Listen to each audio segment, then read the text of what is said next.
Hey guys, and welcome to another episode of Cake and Conversations. I am CiaraNirita, and I'm so glad that you decided to join me today. I'm hoping that you will really enjoy this episode that I'm getting ready to play. It's actually an Instagram live video that me and the two ladies over at Kindred Connection decided to do together. It is super amazing. I'm so thankful that they offered me the opportunity to come on with them and do this video on Instagram Live. So you will be hearing from myself, from Alleiah, Monet, and Dr. Sha-Lai. We are talking about finances in relationships. This is definitely not going to be the last time that you hear me talk about finance and relationship. It's one of my favorite topics. So hopefully you guys enjoy the episode and enjoy it as much as I did. I truly had a great time doing it. So let's get into the episode. I'm writing a vision and making it plain. Don't think it's a game, and some of it just might be hard to obtain. I know it, but I don't care, cause I know deep in my brain I'm destined for greatness, and I would not get it if I keep on playing. So let me go get it. So we're just going to go ahead and get started with today's discussion. A lot of questions came up for this, and we're super excited again about this topic. So the first question that was posed was, in relationships, does the fact of the woman earning more than the man affect the dynamic of the household?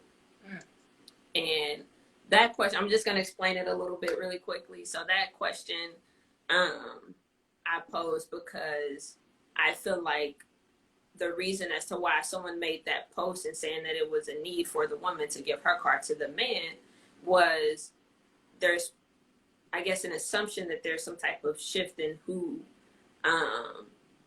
is the head of the household because she makes more money. So now the question is, again, does the fact that the woman makes more money change the dynamic of the household? Because I feel like there could be some confusion about that. So I'm gonna let Ciara start. Me go, okay. You. Y'all know this is one of my favorite topics, relationship. I stay on a relationship topic, but I think we first need to establish that we are assuming that this is a married couple, not just a couple that is cohabitating. And I think so that needed to be established as the time for the conversation, because the topic can go either way depending on what type of relationship we're talking about. But for a married couple, it should not matter. Making more money or not, if I am making more money than my spouse, then it does not negate or change the fact that he is the head of the household. It doesn't affect that at all. Like, there's no like footnote in the Bible that says if we make like that's not there. So that's definitely a world thing and a human thing to have that idea. Gotcha. Right. No, I totally agree, and I'm sure we'll kind of delve more into it as we talk. So I'm trying not to get ahead. Of course, I know. Well, I was like, I'm trying to use my words wisely so I can be like right. So I totally agree. I don't think the dollar amount does not change the position. You know what I'm saying? I could make $1 million and my husband be a stay-at-home dad, and he's still the husband, and I'm still the wife. Right. And as Ciara said, from a biblical standpoint, for marriage, he's still the husband, and I'm still the wife. Yeah. The zeros behind the income don't change that fact, and so I think that's the foundation we can start with for the rest of this conversation. For sure. Okay, cool. So I think that'll just take us right into the next question. And I agree with both of them that it does not change the fact that the male is the head of the household, that he's the lead, whether he makes the most money or not. So the next question is, if the woman earns more money than the man, should she then be expected to pay for outings and or dates if she brings in the most income? Because I know typically in my experience, you go out on a date, like the expectation is that he's gonna pay. At times, I might be, again, I think also it's important to find out that we're talking about married relationships, because if we're just dating, then I can offer to pay. That's something different. But if we're, in a marriage, I make more money, like, I think there's still like this expectation that the man is still supposed to be the one that, leads in that type of circumstance. So.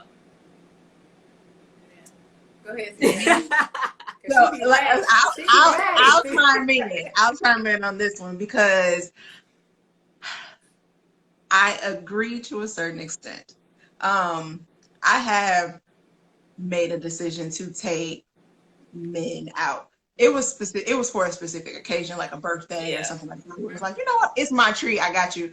And even then, it's like I took.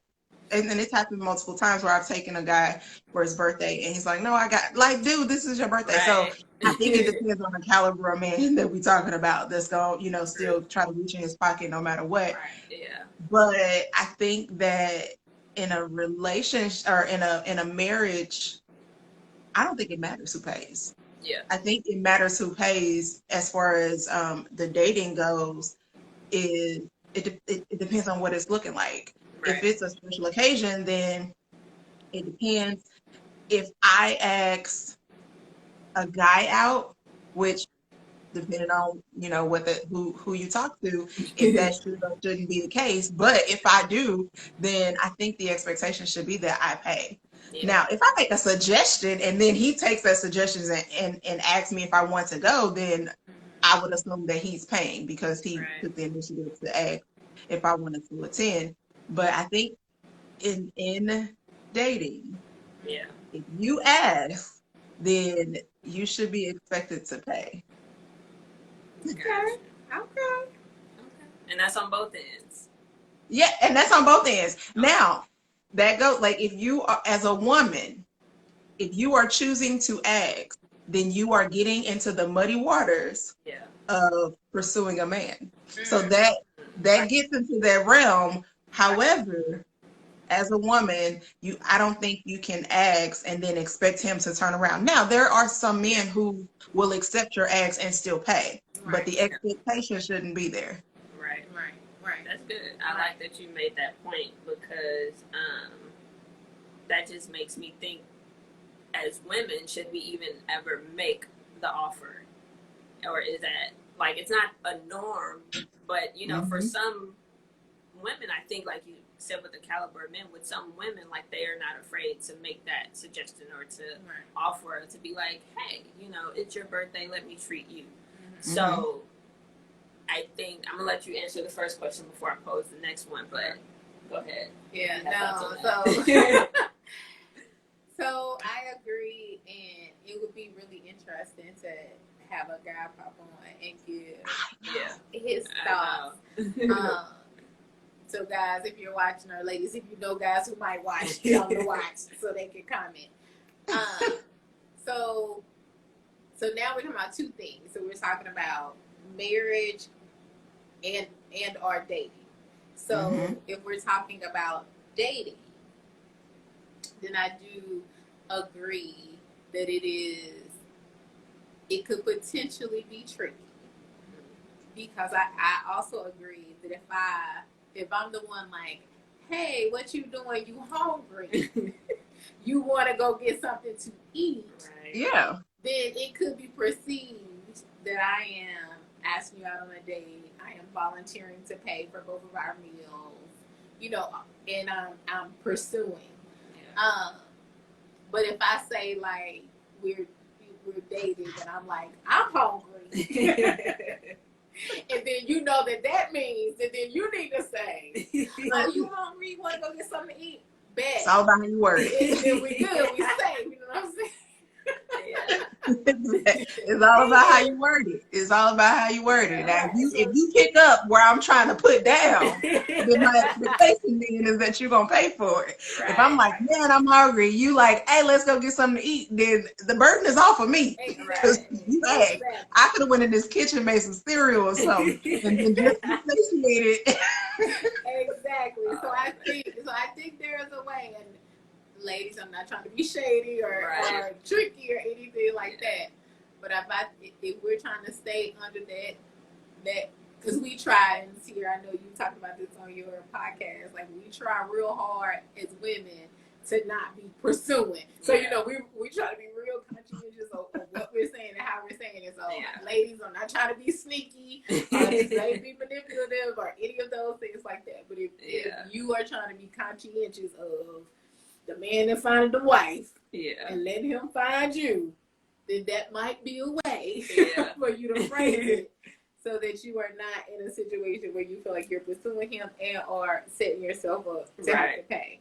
Now, if you're married, when you're married, I don't think the original question was if she earns more, should she be expected to pay? And I would say no. Because it goes back to my first answer, which is he's still the husband. And she's still the wife. Yeah. And someone may say, well, in your example, he was a stay-at-home dad. Where did money come from? You know, he should save his allowance.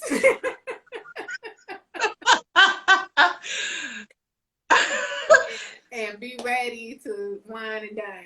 You know what I'm saying? Find a sitter for the kids. But I also think that it kind of touches into like not the married part, because there's a little bit more to that I could say about that one. But in a non-marital relationship situation, because the thing is, you come into is this someone that you are looking to date? Is this someone that you're just friends with? Because men and women can be, it's very possible for a man and a woman to be friends. Yeah. So is it, for me, just like I wouldn't mind paying for a girlfriend's meal.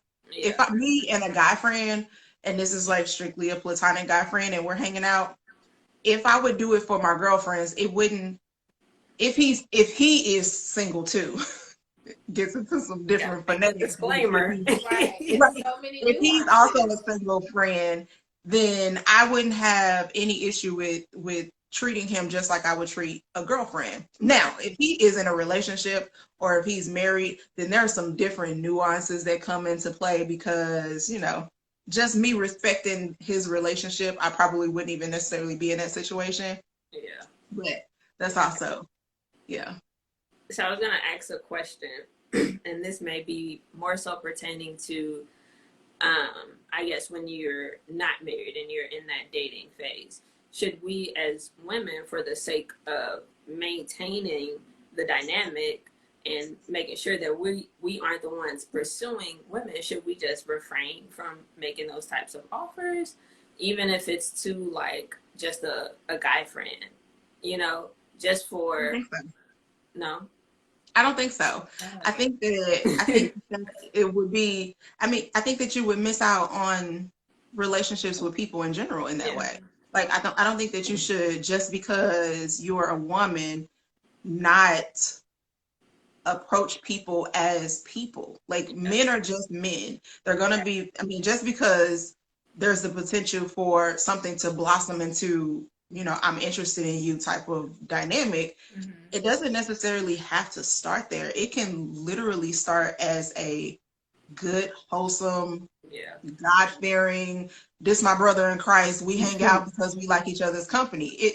Like, I feel like the best relationships start as friends. So if we can't be friends and treat each other as brothers and sisters in Christ and respect each other's boundaries in that way, then, because I don't think that it has to be I'm a woman and I'm a Christian and I can't talk to men at all because there's potential that, life doesn't go from talking to you and now we hunching. Like, there's a lot that happens in between there. So, you know, you can't assume that every man that you come in contact with is then going to turn into a relationship. Some will just be. So I don't think that you have to like refrain from those type of relationships with me. Got you. And I totally agree. Whether it is a platonic relationship or someone you're dating, when you're married, you're still going to do nice things for your husband.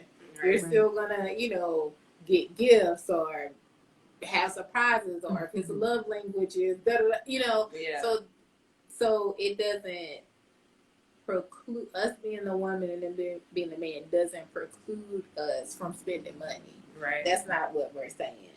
It was the, you know, the thought of like, so now I gotta pretend like you make I don't more recommend money. that either. Right. But I don't think there's anything wrong with a woman, as Ciara said, as a friend, I'm treating you to this, or as a dating relationship, it's your birthday, or I just want to do something nice for you, and, or fiance or husband, like money can still be spent for sure. Right. And then Tia made the comment, the misconception is as a woman we can't talk to guys and it's strictly be a friendship. Right. Yeah. Like people say all the time, like if I say hey to you in the store, I ain't trying to hoe. I'm just work just being friendly. Like just because you see me smile and speak don't mean turn around and don't right. Don't do that. Wasn't that I wasn't inviting you to that's when you try to not make eye contact, because as soon as you lock eyes, you like, oh man, he gonna get me. Here we go. They think that and opened up the door. No, I'm just friendly. I smile at everyone. But I agree. I think it can get tricky again, just depending on the people. But I agree that, you know, even as women, like she mentioned, even when we get in a relationship or once we're married, we still have to show those acts of kindness and generosity, just just to, you know, show our affection and our love and just appreciation for the person. So I totally agree with that point. So the next question is, and this may or may not affect the answer to the previous question, and probably, well, we'll see. But the next question is, do you agree with or support the idea of joining finances? Why or why not?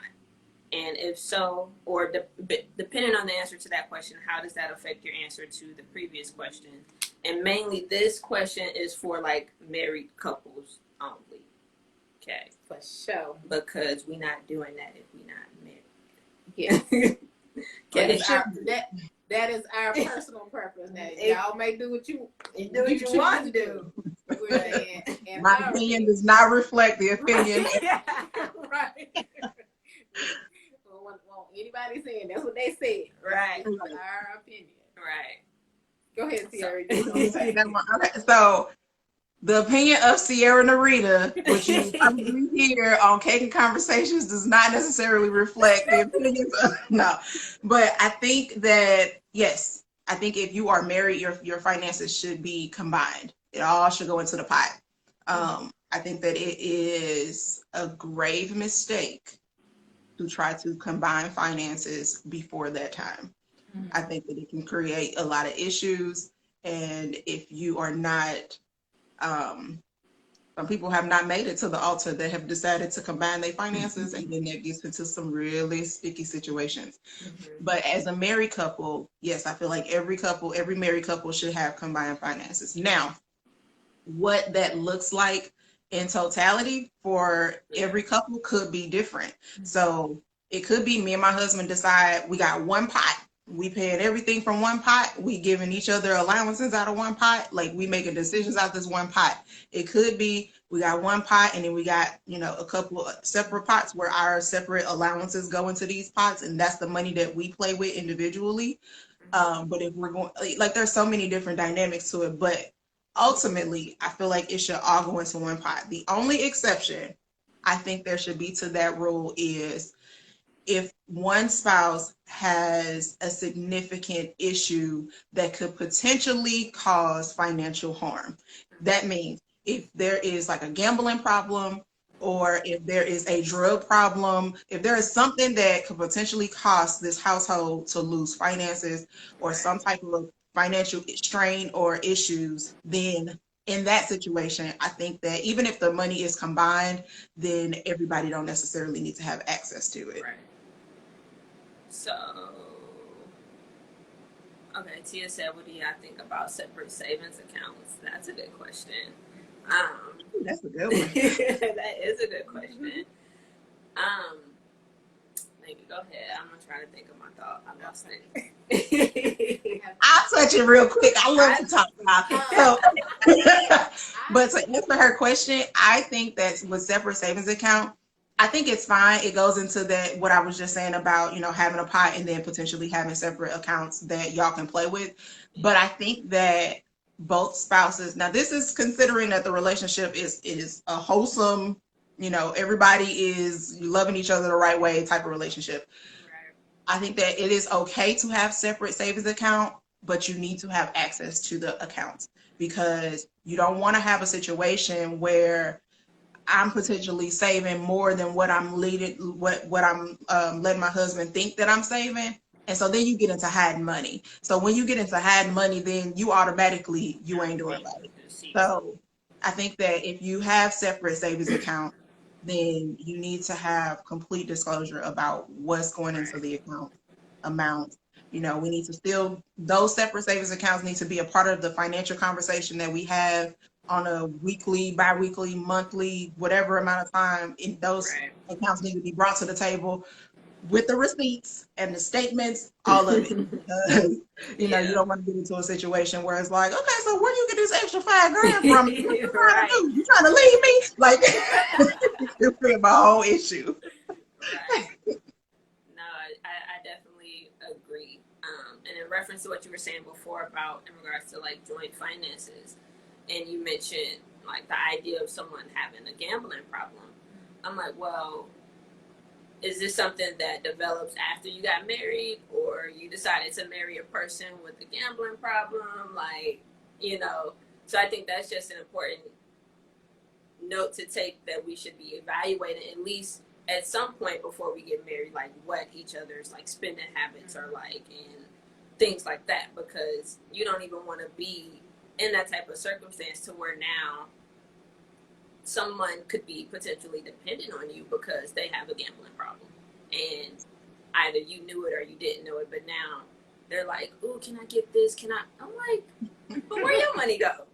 So I think it's important because I've been in situations like that. I'm just like, "What are you spending your money on?"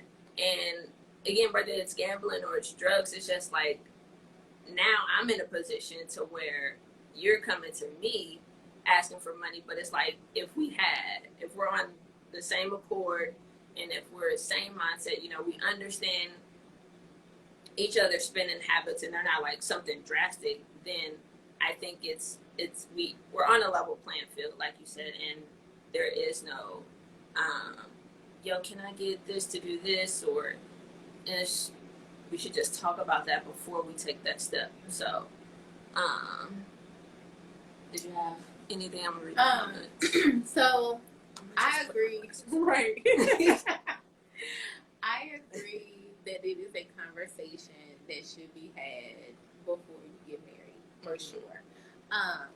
Because as Ciara was saying, joint could mean different things to different people, and it could look different in different relationships. So one example I think of is like my grandparents. So both my grandfather and my grandmother worked. I'm assuming they had a conversation before they got married.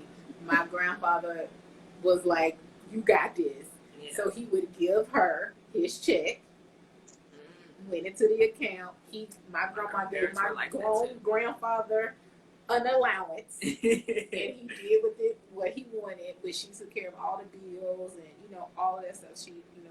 She handled it. That was the agreement that they made, and there could be, I'm sure there are other marriages where all the money goes into one pot, or like the other example that was given, and I've heard people say this, like, we have a joint account, but we also have our individual accounts, and we split the bills 50-50. So my half of the money goes into our joint account, your half of the money goes into the joint account. Any money outside of that, that's your money, it's my money. You're good. So I feel like if it's something that the couple has discussed, and they're in agreement, then there is no right or wrong answer. Right. It's however they want it to be. I know we are all saying some level of joint should happen. Yeah. But there are also couples where it's not like that. Right. Like they have two totally separate accounts Yeah. and they just happen to split the bills. Yeah. Like they pay bills like roommates. You got the cable, right? You know, or whatever floats your boat. You know, and if that works for them, then that works for them. Yeah. I think with that though goes to the point Ciara was making about being transparent about that. Like if you are going to have something separate, then you know, they should at least know. Maybe, I don't know. Right. Again, depends on the conversation. That I have this money over here or this over here, or whatever. Yeah. Whatever works for them. I think that could get. That's another one of those like tricky things because. Yeah. I think it could just depend on the relationship and what they feel comfortable with. So, and Tia made a comment. She wanted our thoughts on. She said she was listening to this podcast where a girl said that hers was separate, and she said that she always thought everything should be joint. Mm-hmm. So, yeah. So, I saw a question pop up. I don't know who asked it, but something about a 401k. Yeah, Rochelle. And even with that caused me to think in regards to, especially with all of us being like entrepreneurs, what about any business accounts that we accumulate in our singleness? Like, what does that look like once you get married? Like, is that something that he just knows about? And even vice versa, because men can have their own as well. Is that something that the other person just knows about? Do they have access to it? Do it needs to become like we're both investing in the same thing because we have different jobs that have different, you know, investments? So what does that look like? Any investments or business income, business accounts, things like that? Well, I think that like investments like 401ks, 403bs, IRAs, right, Roth IRAs, those type of accounts. Typically, those are accounts that are done through your employer. So those would kind of automatically be separated. Yeah. But I think that those accounts, although yes, you should definitely be doing those. That's getting into legacy building and retirement preparation. So you should be investing in those accounts. But again, those accounts, those statements, those things need to be brought to the table so that both of you have an idea of what is your retirement looking like and because that'll get into a conversation of when can we actually retire or when will we be available, you know, I think that the whole financial conversation needs to happen pre-marriage, like, and then throughout the entire process of being married. And then the other part of that was, what was the second part of that? You said investment. Business income. So let's say you're an entrepreneur, you establish yourself. Yeah. I think that if you are an entrepreneur and you have a business that is generating any kind of income or making any kind of purchases, so if you have any kind of money coming in or out, you need to have an established business account. That is before or after marriage. Whenever you create the business, create the account. And then again, it's just that account is not necessarily your account. It's your business's account. So that money needs to be handled properly as a business for tax purposes and all those other things. And so as far as your spouse having access to it, is your spouse employed with the business? Would you give access to any of your employees that have, you know, that are protecting your business? And now, access is one thing, but knowledge is another. So yes, your spouse should absolutely have knowledge of the accounts. Your spouse should know, because essentially if this business is creating income, your spouse should know how much more money or how much less money is coming in or going out because of this business. Because if it's money that is being taken from y'all, then there needs to be a conversation between the spouses like, okay, is this business something that we want to continue to do and invest in? Because it could be bleeding y'all dry. But if it's something that's actually generating income or something that you should probably continue, that's a conversation to say like, okay, this business is now starting to create income for us. How much income is this creating, and how much are we getting paid from this income? So I think that having access to the money is it depends on how you structure the business, but having knowledge of what's the goings and coming is necessary. Right. Got you. I think you made a good point, Ciara. This her whole MBA coming out. Let's go She ain't just winging it. She knows No. what she's talking about. Yes. So and we're a little off topic, but not. This is so bad. Right.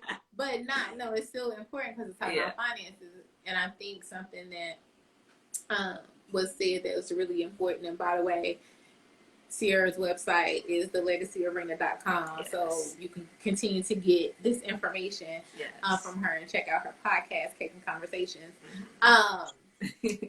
But I think a lot of times when we think about marriage and finances, it generates a lot of issues of like trust and insecurity and you know, maybe feelings from past relationships. And so it's all of these things going on. Yeah. And one thing that is helpful, and I'm preaching to myself too, is a lot of this really bottom line is just about legacy.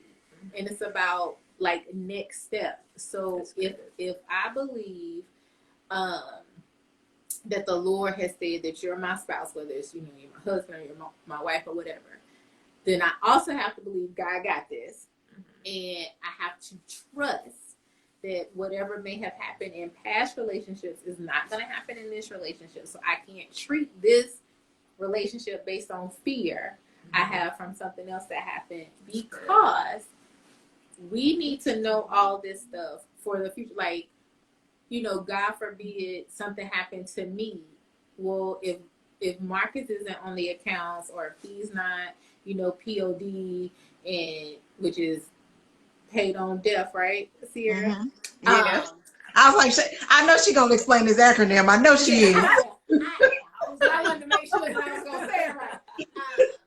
But POA, you know, so if these things aren't in place, then I'm not taking care of my legacy responsibility. So now this money that I'm hoarding or saving or prepping is gonna go to the state, because I haven't done what I needed to do. That's good. Because I was scared to put them on the account. I was scared to tell them I had this. So, you know what I'm saying? Yeah. So that's one thing for us to consider in general, is that if something happened to me, my spouse, my children, if you're not married, need to be able to get this money. Right. So let me do all of the things that I need to do to prepare for that. Yeah. If and when that happens. Yeah. So so sometimes we just gotta take the emotion out of it and do the practical things. Yeah. So that we're covered in the future. So I just want to put that out there. That's a really good point. And I hadn't thought about that, but I think that is a really good point. Because in my line of work, I've had many people call in and say, oh, well, my husband, he just passed, and he was the one that handled the taxes for the past 20-something years. And now the wife don't know what to do, or even in some instances, it's vice versa. And they're like, oh, well, he handled all of this, or she handled all of this. And yeah, so it's like this big old headache. And I think it's important to, again, have that transparency in the relationship. And even if someone is, let's say, better in or would prefer to handle the finances, so they are the ones that know everything, like your grandma. So in those instances, I think it's still like good for both spouses to be involved. So in the event that anything happens, we're not trying to figure out what to do, or we're not like, you know, we're not seeing our money just fly out the window because we didn't set up things the right way. So I think that was a very great point. Did you have anything else you wanted to say? No, that was good. Definitely, if you are someone, like she said, POD, which is paid on debt, or POA, which is power of attorney, if you need these things in place, make sure you have them in place. And that gets into a whole nother conversation of like doing wills and all of that other stuff. Just make sure y'all finances and stuff is in order, because you don't know, tomorrow is not promised. Let's just say that. So that's good. That's good. All right, so the next question kind of goes back up towards the beginning of the discussion. So, this question is it okay for others to know if the woman makes more money than the man, and or is it necessary? Because again, with the post that was made, it's presenting it as if other people know who makes more money in the relationship, and it's like, well, if this nobody needs to know. So whether if I hand out a card or whether he hands out a card, like if we're together, this is our money, especially if we're a married couple and everything is joint, this is our money. So it shouldn't matter who gives the card. Like it doesn't need to be, because he the man, let me make sure I give it to him. It's just like, nobody needs to know. And it's not necessary, in my opinion, that other people need to know who makes the more money. It's like, if y'all cool, nobody else needs to know. So, yeah, I agree. And why? But why? Why everybody got why? Now you can get into situations because it can be assumed. You can assume that I make more than my spouse, or my spouse makes more than me, but you don't necessarily have to know. Knowing means that you have heard it from the horse's mouth. Like I have to discuss that. Oh, my husband make less than me, or vice versa, whatever. Like that should not be a conversation. Right. And where my question is, where would that conversation come from? Like that conversation would only come from a place of frustration, and that place of frustration is not even a conversation you need to be having with your friends. That's a therapy conversation. Yeah. So there's absolutely no reason. And if we're married and going back to the previous, and our finances are combined, no matter who bring in what amount, the account should be joint. So I do know that there are a lot of situations where like the wife carries a purse, and so cards and money and stuff is in her purse, and it's like, oh hey, here babe, like, but that's my business. If I decide, like, don't assume that I'm paying because I'm sliding my husband a card or cash or whatever. It could just be that I'm carrying it. Right. So. And that's your business. So I don't get why there is a need or this idea that there needs to be some type of show or facade that he needs to pay. Like, it don't matter. And if I want to pay, I'm gonna pay. But at the end of the day, like you said, we're in a married relationship. It's coming from the same account. So whether I give the card or whether he gives the card, it really don't matter. But other people, have their own ideas of how things should go or look and be. So right. Yeah, I think it's a couple of things. I was sitting here, it's making me think of this movie. I can't think of the name of it now, but I know Kevin Hart is in it. And they're at this restaurant, and he can't afford to pay for the food. So he has to figure out a way to pay, but he doesn't want to ask his girlfriend to pay. So it becomes this whole thing. But I think that in regards to the scenario from the post that prompted this whole discussion. So let's say my husband has a job that people assume doesn't make a lot of money, right? And I have a job that people assume makes a lot of money. Did we lose Ciara? Okay. So like that's where I feel like maybe these kind of things are coming from, because most of us aren't like, hey, I make this amount of money and my husband makes this, or vice versa. Those conversations, generally speaking, aren't happening. Mm-hmm. So maybe there's a lot of presumption going on about finances and those kind of things. So stop trying to guess, just it is what it is. But then the post was kind of like, as a matter of respect. So out of respect for Bay, if you happen, woman, to make more money than him, don't show him up, because we at this restaurant that he maybe can't afford to pay for the food. So let me slide you this card, or get in the car before we even get to the restaurant. Right. So he can pay, so that the Joneses think all is well. And I'm like, I'm with y'all. Like, that's too much. That's chess, right? That's, I'm a checkers kind of girl. Like, that's too many moving pieces figure out, like whether our accounts are combined or not, the food gonna get paid for. Right. So why does it matter? Right. Which account, which card, who hands, blah blah blah blah. Like it doesn't. Yeah. Like it really, really doesn't. Like that post, like Alleiah said when she sent it to me initially, is really more so about insecurity. It really has nothing to do with finances. Exactly. It really has nothing to do with a relationship. It really has nothing to do, like, it really just is you feeling some kind of way. Right. And you don't wanna. Right. Like that screams nothing but insecurity. Right. And then it also assumes that he's insecure about it. Like why are the surrounding people assuming that my spouse or my boyfriend or whoever it is that's next to me partaking in this meal has this type of, like, his ego is that fragile, or that he would be offended from not sliding him my card.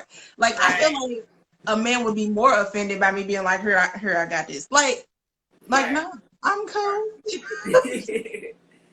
No, definitely. And I just think, even like the post also, it was a guy who shared the post and he made the comment that she's a real one because she was willing to do something like that. And I think,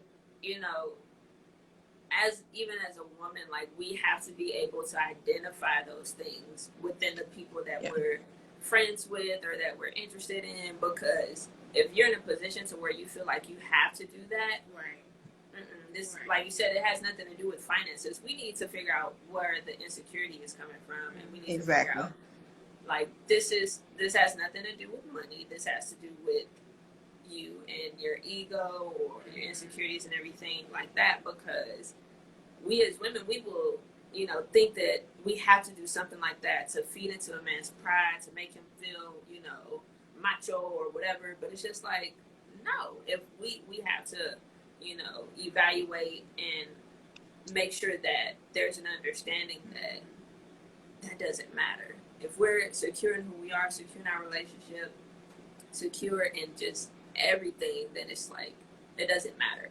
We also shouldn't be caring about what other people on the outside think, because then now that's a whole nother conversation. So, yeah. I completely agree with everything. Like we can't feed into, and it also speaks to, like, the stereotypes that the world has developed around the dynamics of men and women in relationships and finances. It's like, who said that it had to be that? If you feel that fragile because of a paying situation or a financial situation, then we got bigger issues, because that's a conversation that we didn't have before we got married. And now this is a conversation that we now need to have in the midst of a marriage, which means that we need to be in therapy. We got big problems that are brewing, because we all know that financial issues is one of the primary reasons why people get divorced. Exactly. It's like, these are conversations that people are not having before they say I do, because you're so smitten and so head in the clouds that you're not having the pertinent conversations that once the dust settles and it's me and you in this house, if it's just me and you and we ain't got no kids in the house, then what? Like, what are we going to do? How are we going to live? Like, what do our finances look like? These are conversations that, unfortunately, a lot of people don't have for whatever reason. I don't know. I like to talk about money, so I'm nosy. I'll be like, so how much you make? Like, so what can we do? No, but that's so good, and we're gonna totally have to do a part 2. To this particular conversation about relationships and finances and what that looks like, because the person who shared it, like you said, she's the real one. Okay, so let's break this down. So she's the real one because she's willing to slide the card to you, or give the appearance that you're balling and you're not, or you're paying and you're not. And my thought was, so now we're equating the real one with possibly an enabler. So now we're equating the real one with I'm a about to person shout. who's just gonna let you slide.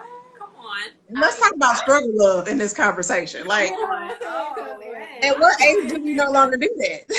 In my mind, That's the real not what we're one doing. is either one gonna be cool with where you are, and if where you are is McDonald's, let's go to McDonald's. Exactly. We're not going to Ruth Chris if you can't handle that right now, and that's cool. I'm good with that. I'm good with that. We And still or, eating. you know what I'm saying? And or the real one is gonna be like, hey, babe, if you feeling some kind of way that I make more money, what we need to do to help you get in a position to make more money? Yes. You need to go back to school because I'll slide you the card to pay for you to go back to school and take some classes. Yeah. You know what I'm saying? Like, Right. I'm gonna help you with the come up. Yeah. But we not just gonna play games with. That's good. Where we are. Like, Mm-hmm. that's the real. That's about it. That's part two of this Talk conversation. about it. Yes. That's the real one. Coming soon to an Instagram live near you. But yeah, I was gonna make the last comment that we as women, you know, I think we have so much power than we know that we do. And in this day and age, there's so much confusion and so much, you know, misunderstandings or misconceptions about, you know, what the dynamic of a marriage is supposed to be. And I think, you know, we've talked about this before, how even sometimes with the way that we're raised as women, like I was raised by a single mom, so that can kind of play into how we date or how we grow up and, you know, deal with other relationships. And we find ourselves in circumstances that, you know, are just not good for us because we didn't have anyone to show us different, or we didn't, you know, exude the power that we have, but instead we let this man do whatever we want to do. So, again, I think we just have to recognize and tap into that power that we have as women so that we can help our brothers as well, because they were raised some kind of way too and don't know. So we as women, if we are the ones that, you know, not say that all women are, but if we have to sometimes be the ones to like call it out and say, let's actually talk about this because this is something deeper than what we're dealing with at the surface right now. So, but yeah, so thank you again, Ciara. Well, hopefully you guys enjoyed that. I thoroughly enjoyed doing that video. Again, thank you so much to Alleiah, Monet, and Dr. Sha-Lai for inviting me to be a guest on Kindred Connections. I truly, truly appreciate it. I will have all of their information down in the description box, so you can definitely check out their page on Instagram. I truly appreciate you hanging out with me today. Again, hopefully you really enjoyed this episode. I had a blast doing it, and we'll talk to you soon.